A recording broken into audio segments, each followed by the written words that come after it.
Halo majikan, karena udah bulan Oktober nih kita jadinya TC Horror Tober ya. Ya sebenarnya kalau Horror Tobernya tuh udah mulai di TC VIP yang kemarin udah pada nonton belum? Bener-bener kaget banget kan ceritanya tuh tentang zaman-zaman waktu agresi militer Belanda tahun 1948. Yang ternyata ada hal yang tidak disangka-sangka yang ntar spoiler lah begitu ya. Yang mau join TC member pokoknya bisa langsung klik link yang ada di bawah. Atau kalau ada tombol tulisan join diklik aja majikan ya. Buat yang mau-mau aja begitu. Kalau nggak mau ya nggak apa-apa. Hari ini kan ada TC juga yang nggak kalah serunya gengs. Pokoknya buat majikan apa sih yang nggak? Kalau ada 9 nyawa mau majikan saja semuanya ini dada isinya majikan semua alamatku kerja Romusa. Beneran habis siwur nih mata babu milihin materi teman cerita. Berasa kerja Romusa begitu ya. Tapi alhamdulillahnya memang banyak ya. Terima kasih majikan semua yang udah pada ngirimin. Nah salah satunya nih yang kita pilih dari Dava. Tentang katanya dia tuh suka ditakut-takutin sama orang tuanya mengenai sosok Popo. Jadi dari kecil si Dava ini kayak selalu dibilangin, jangan keluar malam-malam ya nanti kamu dimakan Popo. Atau jangan pergi ke sana-sana, jangan jauh-jauh nanti kamu dimakan sama Popo. Ayo habisin makanannya Dava nanti kamu dimakan Popo. Lah apa-apa Popo, mulu itu ancamannya. Ya namanya anak kecil dulu, Dava mah takut geng. Semacam kalau anak sekarang diancamnya apa sih? Ayo jangan nakal ya nanti dijemput sama Kang Dedi begitu. Hei, ayo siapa yang anak-anakku nggak mau mandi? Nah tapi lama-kelamaan semakin beranjak dewasa, ancaman itu tentunya udah nggak mempan lagi untuk Dava. Karena dia kira, ya itu hanya semacam geretak sambal orang tuanya aja ngancam-ngancam dengan sosok Popo-Popo apa sih, kayak nggak ada lah Popo-Popo itu. Namun ternyata setelahnya dia baru mengetahui nih dari cerita ayahnya kalau sosok Popo itu beneran ada waktu zaman kakeknya dulu. Kan? Jadi apa sih Popo itu? Apakah Popo? Apa sih Popo-Popo? Popo si Royo. Atau jangan-jangan Popo itu adalah Popo Bolo-Bolo. Hati-hati majikan, namanya ternyata tidak selucu penampilannya dari cerita ini. Kagak ada lucu-lucunya si Popo-Popo ini. Ya nanti pokoknya kita jelasin apa sih Popo ini di cerita yang cukup ngeri gengs. Langsung aja kita mulai ya. Kejadiannya itu tuh bermula di tahun 1956. Yang ketika itu kakeknya Dava nih bernama Peta. Semasa kecilnya tinggal di sebuah kampung di daerah Makassar, Sulawesi Selatan. Jadi dari sini kita akan menceritakan POV dari Peta ya. Awalnya di kampungnya itu baik-baik saja. Dari Peta lahir sampai kira-kira usianya 10 tahun. Nah di tahun itu ada ketua adat yang biasa dipanggil dengan Daeng Taufik itu meninggal. Ya meninggalnya memang karena sakit, sudah tua ya gengs ya. Namun setelah meninggalnya Daeng Taufik ini, ada 3 anak di desa tersebut tiba-tiba menghilang. 3 anak ini temannya Peta juga, tetangga. Ceritanya hari itu anak-anak di kampung nih lagi pada main. Total ada 6 orang pokoknya termasuk si Peta. Zaman itu di desa mereka mainnya memang di daerah kebon. Waktu itu lagi main paraga namanya. Jadi macam kayak sepak bola tapi bolanya dari rotan. Lah kita mah taunya namanya itu sepak takraw bukan sih? Cuma kalau di Makassar dulu katanya sebutannya paraga. Udah nih ya main gitu kan sampai menjelang maghrib ya pada pulang lah karena takut dimarahin sama orang tua mereka. Soalnya kan ya template dari rumah selalu dibilang kayak kamu harus sudah pulang sebelum maghrib ya. Termasuk Peta nih sama ada yang namanya Dodo gitu pulang duluan kala itu. Tapi memang waktu itu sebenarnya lagi seru-serunya nih mainnya nih. Makanya 4 orang lain yang sisanya itu masih terus main. Tadi kan total 6 ya. Yang pulang duluan 2 nih Peta sama Dodo. Sampai malamnya ada 3 orang tua dari 3 anak ini pada ribut. Perkara katanya anak-anak mereka belum pada pulang. Dicarilah sama warga desa tuh. Nggak ketemu semalaman. Nah terakhir kali waktu Peta sama Dodo pulang itu kan sebenarnya ada 4 anak nih yang masih terusan main. Tapi setelahnya 1 orang anak nih yang namanya Amir itu pulang juga. Jadi abis itu menyisakan 3 anak ini yang nggak tahu kemana hilangnya. Pokoknya nggak ketemu gengs. Masalahnya ada yang Taufik nih selaku ketua yang biasa melakukan ritual-ritual untuk melindungi desa segala macam itu kan belum lama meninggal. Jadi memang pada saat itu nggak ada yang bisa memimpin untuk melakukan ritual buat mencari ke 3 anak yang hilang ini. Istilahnya di desa ini memang lagi kehilangan sosok ketua yang belum ada penggantinya. Ya pokoknya jadi banyak rumor-rumor atau asumsi dari para warga lah karena ketiga anak ini tuh benar-benar hilangnya tanpa jejak, nggak ketemu sama sekali. Ada yang bilang diculik makhluk halus, ada yang bilang diculik orang juga, macam-macam pokoknya. Yang membuat para orang tua yang lain itu pada cemas tentunya, yang jadinya lebih protektif lah mereka ke anak-anak. Pokoknya kalau main nggak boleh jauh-jauh dan harus balik ke rumah sebelum jam 5:30 sore. Udah nih ya, 3 bulan kemudian, ada kejadian lagi. Jadi setelah kejadian yang pertama tadi yang 3 anak hilang, setelahnya nih selama 3 bulan itu nggak ada apa-apa. Cuma ya 3 anak hilang ini memang belum ditemukan. Nah setelah 3 bulan itu, ada 1 anak lagi yang hilang. Gimana sih? 1 anak ini tuh katanya lagi mau pergi ke rumah neneknya yang masih ada di kampung situ juga, kira-kira jaraknya 400 meteran lah. Dia keluar sendirian di jam 8 malam. Ya karena tadi sebelumnya udah 3 bulan nggak terjadi apa-apa lagi kan, mungkin warga sana lupa dikira aman-aman aja. Tapi ternyata si anak ini nggak pernah sampai ke rumah neneknya, perkara ya hilang nggak tahu kemana begitu. Nggak ketemu juga pada akhirnya. Ya geger lah itu satu desa. Makin-makin semua anak-anak di sana nggak boleh keluar sendirian. Jadi harus sama orang tuanya didampingi, apalagi memang kalau sudah malam. Jadi dulu nih kalau misalkan mau sholat isya di musola desa ya, anak-anak itu harus pergi dan pulangnya sama orang tua. Jadi ditemenin terus. Nah ada satu waktu Peta nih sholat sama ayahnya Peta. Ya waktu itu mereka di musola nih sampai jam 8 lewat lah karena ayahnya lanjut baca Al-Quran, berdoa segala macem, soalnya lagi pengen punya hajat begitu loh. Ya biasa kita kan kalau lagi pengen punya sesuatu, doanya lama ya. Ya Peta sendiri nungguin aja begitu sampai ayahnya kelar, dia nggak dibolehin untuk pulang duluan. Barulah setelah udah selesai nih mereka pulang. Di jalan si Peta nih melihat Amir tuh berdiri sendirian kayak ketakutan sambil megangin ayam hutan. Ya sama ayahnya Peta langsung disamperin, ditanya gitu kan, Amir kamu ngapain sendirian di sini? Si Amir bilang tadi dia ngikutin ayam hutan buat ditangkap tuh untuk lauk di rumah. Tapi tahu-tahu dia melihat sosok hitam bermata merah di depan jalan sana, makanya dia nggak berani jalan terus, berhenti di situ. Akhirnya sama Peta dan ayahnya itu Amir dianterin dulu tuh ke rumahnya dia. Jadi si Amir ini tuh anaknya Daeng Taufik, gengs. Ya tapi kan Daeng Taufik udah meninggal, jadi Amir ini udah nggak punya bapak. Makanya kalau ke masjid itu suka sendirian, padahal kan udah diwanti-wanti kalau anak-anak dilarang pergi sendirian ya, apalagi kalau udah malam. Makanya dari situ si ayahnya Peta bilang, kamu besok-besok ngikut aja kalau misalkan mau pergi atau pulang, maksudnya jangan sendirian. Dan pas nganterin Amir pulang ini, Peta sama ayahnya tuh melihat kakaknya si Amir tuh yang bernama Pipit lagi sakit. Kesian banget pokoknya, gengs. Jadi kan Daeng Taufik ini tuh punya 2 anak, Pipit sama Amir. Cuman kalau Amir ini bukan anak kandung sebenarnya. Pokoknya ibunya Pipit atau istrinya Daeng Taufik itu memang sudah meninggal sewaktu melahirkan Pipit. Dan Amir ini adalah anak dari saudara jauh ibunya itu, yang dititipkan atau ditinggalin di rumah Daeng, jadi diasuhnya sama si Daeng lah. Udah kayak anak sendiri. Makanya pas Daeng Taufik meninggal kemarin, jatuhnya tinggal ada Pipit yang ngurusin Amir kan sebenarnya. Sekarang kok Pipitnya sakit ya. Amir makin kesian gitu loh, ngapa-ngapain dia sendirian di umurnya masih kecil, seumuran sama Peta. Sampai dia nangkap ayam hutan malam-malam sendiri buat makan coba. Makanya orang tuanya Peta akhirnya suka ngasih makanan tuh ke Amir, karena ya kesian. Ya udah, setelahnya nih kira-kira sebulan kemudian ya, ada kejadian yang menggegerkan lagi. Yaitu pagi-pagi warga dihebohkan oleh kuburan yang rusak. Jadi kuburannya ini sebenarnya kuburan ari-ari, gengs. Dimana si pemilik rumah nih baru aja melahirkan, dan seperti biasa kan adat di Indonesia itu selalu menguburkan ari-ari di pekarangan rumah. Nah pagi-paginya dilihat, loh kuburannya udah rusak dan ari-ari yang dikubur itu hilang. Dan setelahnya nggak lama dari kejadian itu, kayak selang seminggu kemudian, ada warga lain yang kebetulan melahirkan, tapi bayinya ini nggak selamat waktu pas lagi lahirin. Jadi ya pas brojol bayinya nggak nangis dan dinyatakan meninggal. Lagi-lagi dikuburnya tuh di samping halaman rumah. Tapi ini keluarga yang berbeda sama yang tadi nguburin ari-ari ya. Dan besok paginya kuburannya rusak kebuka, bayinya juga hilang. Ya makin geger lah ini kejadiannya. Cuma ternyata menurut orang yang punya rumah tuh, jadi yang ngubur ari-ari sama yang ngubur bayi ini, kan letaknya bener-bener mereka nguburnya di halaman rumah ya deket. Nah malam sebelum mereka menyadari kalau kuburannya telah dirusak, itu katanya mereka mendengar ada suara kayak berdesis dan suara gitu. Yang mereka kira suara berdesis itu tuh adalah suara ular, gengs. Dan suara pop itu adalah suara dari burung tapurodo namanya yang mau dimangsa sama si ular itu. Jadi memang di daerah mereka itu ada burung namanya tadi itu tapurodo. Mohon maaf kita juga belum tahu, belum pernah lihat, majikan baru tahu nih dari cerita ini. Nah itu katanya sih suaranya pop gitu, mirip gitu. Dan si burung itu mungkin berisik ya mengeluarkan suara seperti itu karena ada ancaman ular yang mau memakan dia. Makanya orang-orang di dalam rumah ini nggak berani keluar, malahan ngunci pintu, nutup jendela rapat-rapat, takut ularnya masuk ke rumah kan. Kok paginya dilihat kuburan di samping rumah malah rusak dan isinya udah nggak ada. Dari situ entah siapa yang buat rumor ini pertama kali ya. Jadi ada bidan di kampung sana dipanggil dengan Ama, itu jadi dicurigai dan tertuduh. Alasannya karena kelahiran bayi yang ari-arinya dikubur itu ditangani sama si Ama. Dan bayi yang tadi nggak selamat abis itu dikuburkan juga itu ditanganinya sama Ama. Dimana dua-duanya mau ari-ari sama si bayi itu yang nguburin juga Ama.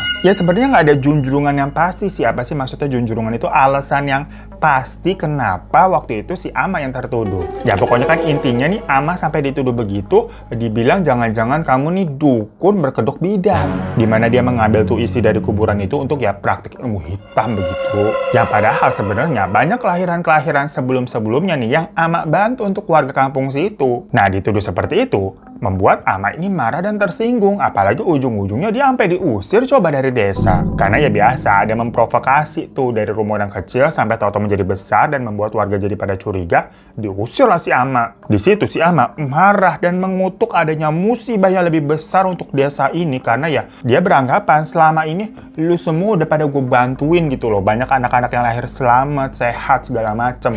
Nah ini baru ada 2 kejadian, tahu-tahu gue langsung dituduh tanpa adanya bukti. Bener aja geng, setelah kepergian Ama karena diusir tadi, ada musibah baru yang melanda desa. Dimana banyak ternak yang mati dengan keadaan yang renyah banget. Jadi isi perutnya tuh sampai udah hilang gengs, terutama sapi-sapi. Cuma yang paling membagongkan dari kondisi si sapi-sapi ini adalah isi perutnya ini hilangnya bukan karena apa ya, dikoyak karena dimangsa hewan buas begitu, bukan. Melainkan ini kita maaf-maaf ya majikannya, mungkin yang lagi pada makan di pause dulu lah mendingan. Dubul nih atau oleh sapinya tuh itu robek besar dan isi perutnya keluar dari situ, cuma tinggal sisa-sisa aja tapi kayak banyak darah. Perkara ya udah diambil emang. Lah kok bisa begitu? Pertanyaannya kan makhluk apa yang melakukan hal seperti itu ya lewat buul? Kalau makhluk buas macam misalkan harimau, serigala, ya itu kan memangsa sapinya pasti dikoyaknya kayak biasa bagian badan atau perutnya begitu. Lah ini diambilnya masuk dari belakang coba. Kan selain ngeri kita jadi pengen nyanyi begitu ya. Jangan lagi kamu menusuk diriku dari belakang karena rasanya itu sakit bukan main, sakit minta ampun. By the way itu lagunya agak-agak rancu gitu ya, maksudnya menusuk dari belakang hapus sih.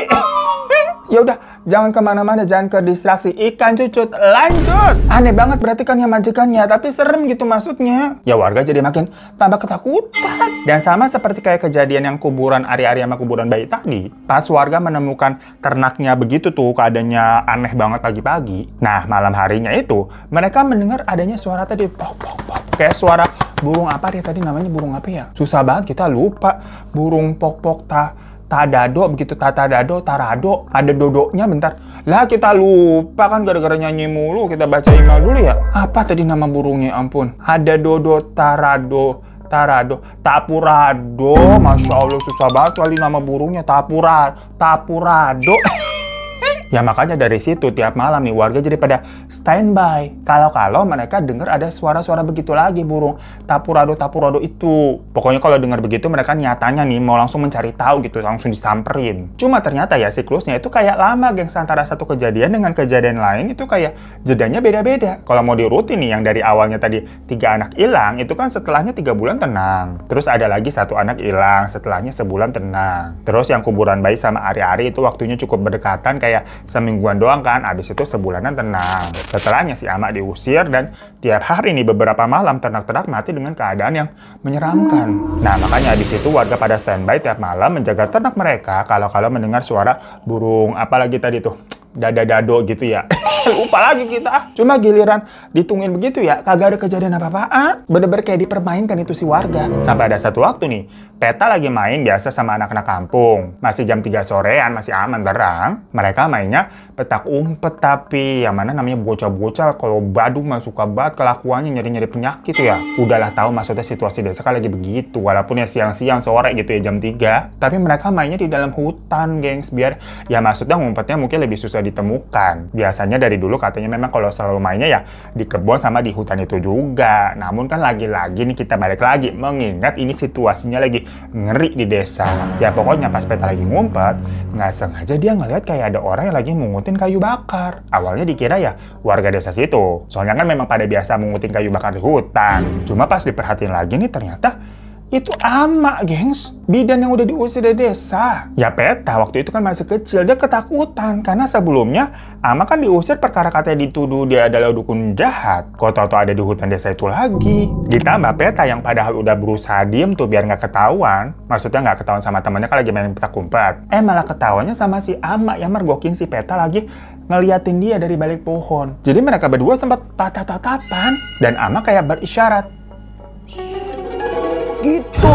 Entah apa maksudnya ya. Ya Peta yang takut kayak ngangguk aja, maksudnya iya aja aku bakalan diem kok, aku tutup mulut gitu biar aman dianya. Abis itu si Ama pergi. Begitu si Ama udah pergi nih, Peta langsung lari menuju ke temennya yang lagi jaga tuh. Ya akibatnya dia kalah lah ketemu. Cuma ya Peta bodo amat. Dia bilang kayak, ada Ama di dalam hutan, ada Ama. Ya waktu itu buat bocil-bocil, sosok Ama ini macam kayak sosok yang menakutkan ya, semenjak diusir kan dikiranya dukun jahat begitu image-nya. Alhasil Peta sama ada temen yang jaga dan udah ada yang ketemu juga itu pada lari pulang. Sementara maksudnya nih, masih ada temennya lagi ngumpet lah. Dia kan gak tahu apa-apa, belum ketemu. Jadi yang main petak umpet itu ada 5 orang. Yang jaga 1 kan, si Amir nih yang jaga nih. Nah yang udah ketahuan duluan tuh 2 orang. Terus Peta tuh yang menyerahkan diri sendiri kan. Jadi total udah 4. Mereka semua nih berempat pulang hibrid pas tadi Peta heboh bilang ngeliat Ama. Nah sementara masih ada 1 temennya nih lagi ngumpet, namanya Rosi. Ditinggalin gitu aja gitu lah, bocah kagak setia kawan ya. Karena abis itu bener aja, hingga menjelang maghrib si Rosi belum pulang-pulang. Ya Peta sama yang lain ditanya sama orang tuanya Rosi kan, si Rosi kemana? Ya mereka langsung cerita kalau tadi katanya si Peta ngeliat Ama di dalam hutan, yang jadinya pada langsung lari pulang. Sementara si Rosi masih ngumpet. Ya heboh lagi tuh satu desa, ujung-ujungnya Rosi hilang gak ketemu juga.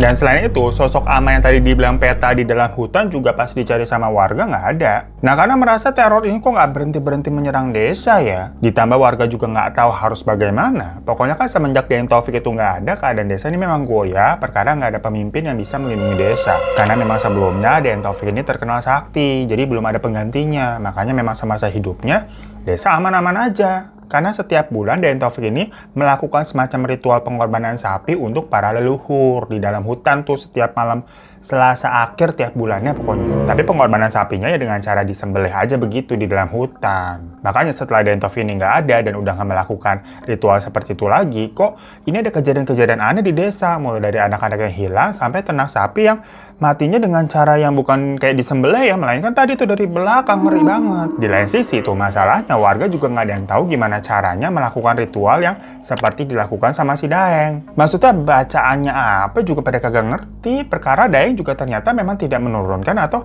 mewariskan ilmu tersebut ke anak-anaknya ataupun orang lain. Ya anaknya Daeng sebenarnya itu kan cuma Pipit doang yang perempuan tuh, dan masih muda juga waktu itu, masih berusia 15 tahun. Sementara kalau Amir ini kan bukan anak kandungnya, masih lebih kecil lagi tuh malahan. Selama ini warga sana selalu kayak terima jadi aja, dan giliran pemimpinnya udah nggak ada baru deh pada kelimpungan. Akhirnya ya udah mereka nekat mencoba melakukan ritual pengorbanan hewan tuh tanpa adanya bacaan yang spesifik seperti apa yang dilakukan sama Daeng, yang namanya juga berusaha. Pokoknya mereka menyembelih sapi seperti yang dilakukan sama Daeng dulu dan berdoa, tapi dengan kalimat sendiri ya, intinya meminta perlindungan kepada para leluhur. Selama 3 bulan warga rutin pokoknya melakukan itu dan ternyata sepertinya berhasil. Keadaan desa kembali tenang. Dan anehnya memang sapi yang disembelih itu tuh tahu-tahu isi perutnya besok-besok tuh pas dilihat hilang kayak ada yang makan.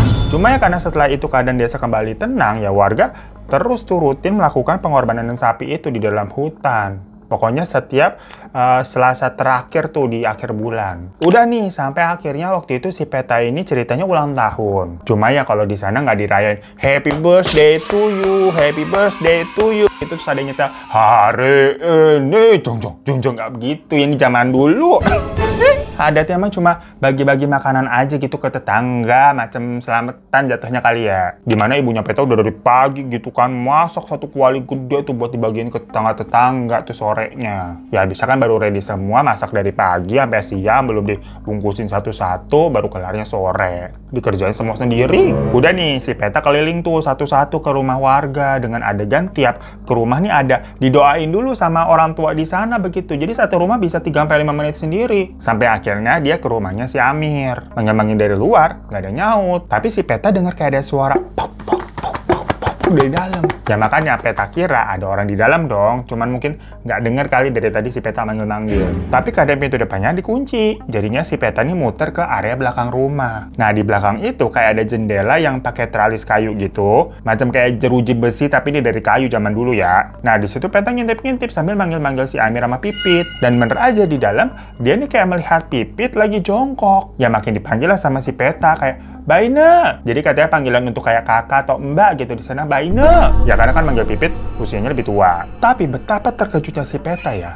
Pipit kala itu yang terlihat lagi jongkok, tahu-tahu langsung nengok dan jalan cepet banget tapi sambil rangkak gengs menuju Peta yang ada di balik jendela. Di situ tangannya langsung keluar dan mencengkram bajunya Peta. Jadi macam kayak dari balik jeruji nih si Pipit narik bajunya Peta gitu gengs. Nah di situ Peta bisa dengan jelas melihat bola matanya Pipit itu berwarna merah dan giginya kayak bertaring macam kayak hewan buas dengan liur yang menetes. Peta nangis ketakutan lah kaget begitu, tapi tiba-tiba ada seseorang yang menarik dia tuh dari belakang, jadi kayak ditarik, tapi mulutnya Peta langsung dibuka. Pokoknya Peta disekap nggak bisa berontak, yang ternyata itu adalah Ama. Ama bilang ke Peta untuk jangan berisik, tapi masih sambil menyekapnya dan membawa Peta tuh ke dapur belakang. Jadi rumahnya Amir ini dapurnya terpisah dari rumah utama gengs, jadi ada di belakang tuh dapurnya, rumah-rumah zaman dulu. Nah di dalam dapur si Peta diikat di sebuah kursi dan mulutnya disumpel pakai lap kotor sama si Ama. Tapi anehnya si Peta juga ngeliat ada kasur di situ. Maksudnya lah ini kan dapur kok ada kasur ya. Gak lama Amir masuk tuh, kayak dia baru balik soalnya sambil membawa tangkapan ayam hutan, dan dia terlihat kaget melihat si Peta yang udah diikat begitu. Si Peta berusaha minta tolong kan ke Amir dengan kondisi yang lagi terikat nih, mulutnya juga nggak bisa ngomong gitu loh. Tapi di situ si Ama bilang ke Amir, Ina kekunci ni andi bayi nenu. dan di situ si Amir terlihat diam aja sambil meletakkan ayam hutannya. Jaga ya. Eroka ancini tisari batang bayi nenu. Kata si Ama tuh, abis itu dia keluar dari dapur. Amir di situ terlihat kayak ngintip-ngintip keluar tuh, dan setelah dirasa aman, Amir langsung membebaskan ikatan dan sumpelannya Peta sambil bilang, Kamu baik, Peta. Cepat pulang ya. Tapi tolong jangan bilang ke siapa-siapa. ya mungkin karena memang sebelumnya keluarganya Peta ini kan suka ngasih makanan buat Amir terus ya, rutin gitu. Jadi Amir ngerasa kebantu mungkin, dan akhirnya dia membebaskan Peta. Di situ Peta ini udah ngajak Amir buat ikut kabur ke rumahnya, tapi si Amir nggak mau dan malah ngomong tetap udah tolong jangan bilang-bilang. Ya udah Peta kabur lari pulang. Tapi ya saking karena ketakutannya dengan kejadian tadi, dia tidak mengindahkan permintaannya si Amir, yang mana maksudnya si Peta tetap ngadu ke orang tuanya. Dari situ langsunglah warga berbondong-bondong mendatangi rumahnya Amir. Dan betapa terkejutnya mereka melihat keadaannya Pipit nih bener-bener udah menyeramkan, gengs. Matanya merah, giginya bertaring, persis seperti apa yang tadi diceritakan sama Peta. Barulah di situ terkuak sebuah rahasia di mana Pipit ini tuh mewarisi keturunan Popo dari Daeng Taufik. Jadi Popo ini tuh bukan setan, gengs, melainkan makhluk jadi-jadian dari seseorang yang memang punya ilmu. Nah masalahnya Popo ini terbagi ke dalam dua jenis. Ada Popo Mandala sama Popo Salang namanya. Sementara Daeng Taufik sendiri semasa hidupnya itu merupakan Popo Mandala, di mana Popo Mandala ini tuh dikatakan adalah versi yang jinak dan bisa dikendalikan. Makanya Daeng Taufik ini terkenal sakti, punya kekuatan kan untuk melindungi desa. Namun karena kekuatannya itu adalah kekuatan Popo, dia ini harus makan organ hewan ataupun kotoran hewan, gengs. Jadi makanan Popo Mandala itu. Intinya kalau Popo Mandala nih masih bisa hidup dengan memakan hal-hal itulah. Cuma Popo ini kan warisan dari darah keturunan ya. Dimana ya Daeng Taufik ini juga jatuhnya diwarisi dari orang tuanya atau kakeknya secara turun-temurun. Nah keturunan-keturunan yang lainnya ini bisa juga mendapatkan Popo yang lainnya, yaitu Popo Salang. Pokoknya tergantung jenis darah dari si anak keturunannya ini, dia akan mendapatkan menjadi Popo Mandala atau menjadi Popo Salang. Yang mana ternyata si Pipit ini yang menuruni ilmu Popo dari Daeng, tapi ternyata masuknya ke jenis Popo Salang, gengs. Yang mana ini tuh dikatakan berbahaya. Kenapa? Karena makanannya nggak cuma organ hewan ataupun kotoran saja, melainkan organ manusia juga, Dimana ibunya Pipit yang melahirkannya itu tuh langsung meninggal begitu Pipit lahir, karena Pipit sedari orok udah makanin organ-organ di dalam tubuh ibunya itu, makanya meninggal. Dan yang membantu proses lahirannya itu adalah si Ama. Jadi dari awal Ama ini udah tahu rahasia mengenai silsilahnya Daeng Taufik. Cuma karena pada waktu itu Daeng Taufik ini kan adalah orang yang sangat dituakan, dihormati ya. Jadi ya Ama tutup mulut nurut, yang jatuhnya dia malah jadi mengabdi gitu loh. Dan kalau Amir ya benar, dia itu anak dari kerabat istrinya yang telah tiada dan diasuh sama Daeng.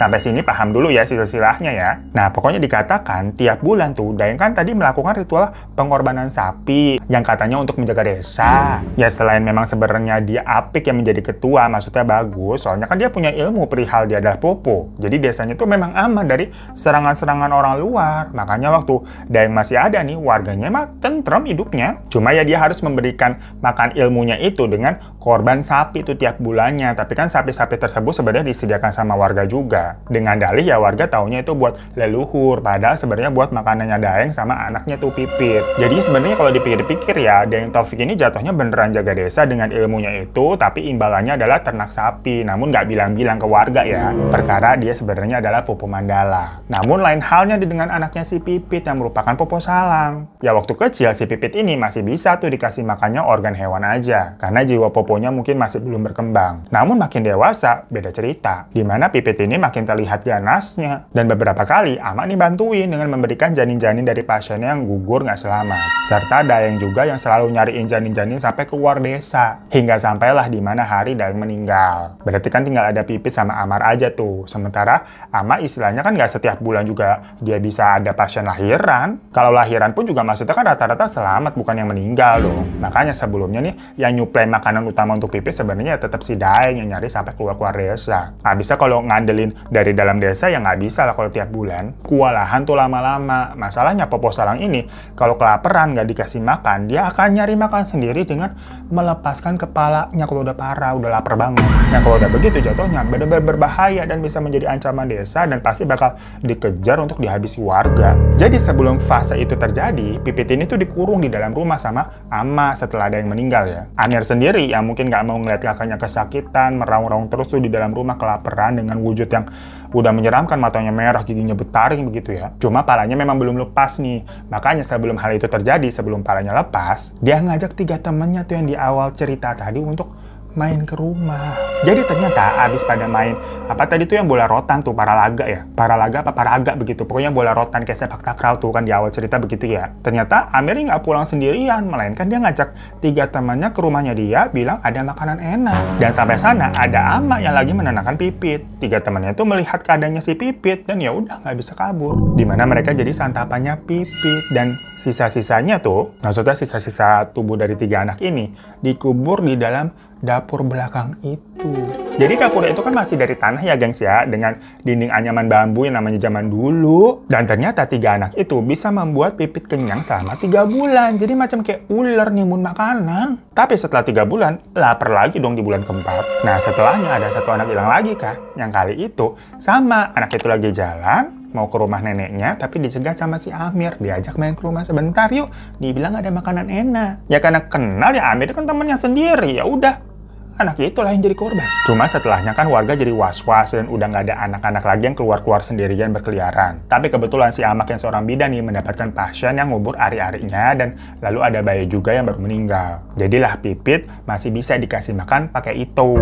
Tapi jadinya Amak tertuduh dan diusir dari desa. Makanya setelahnya dia nggak bisa dapat info lagi dari pasien-pasien yang hamil segala macam kan, udah nggak nanganin di desa itu. Sementara di lain sisi juga udah nggak ada anak-anak yang berkeliaran malam-malam yang nggak bisa diajak Amir ke rumahnya. Akhirnya si Amir itu mengajak Pipit tuh kakaknya keluar untuk makanin sapi-sapi warga. Karena ya kalau Amir sendiri kagak kuat lah nyuri sapi-sapi itu bawa pulang ke rumah lah, susah. Itulah alasannya kenapa sapi-sapi tadi tuh bener-bener ngeri banget keadaannya. Karena dimakan sama Popo Pipit. Gimana Popo itu selain makan organ, makan kotoran juga. Jadilah dimakannya dari belakang sampai masuk ke dalam badan sapinya.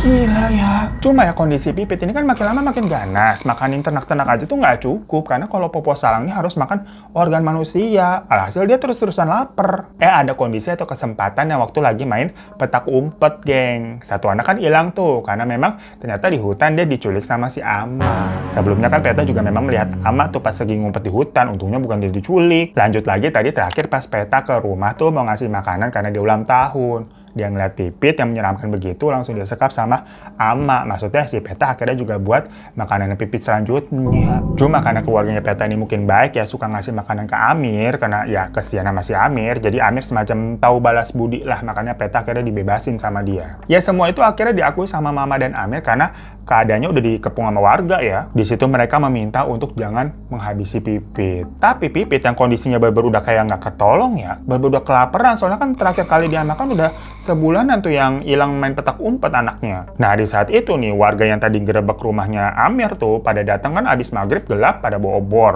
Mungkin ke-trigger sama api atau gimana ya, kepalanya Pipit nih sampai udah mau lepas gitu, mau terbang, maksudnya mau terpisah sama badannya. Makanya warga nih rame-rame langsung ngebakar Pipit sebelum palanya copot dan membahayakan menyerang orang-orang. Ya udah di situ Pipit langsung tiada karena dibakar.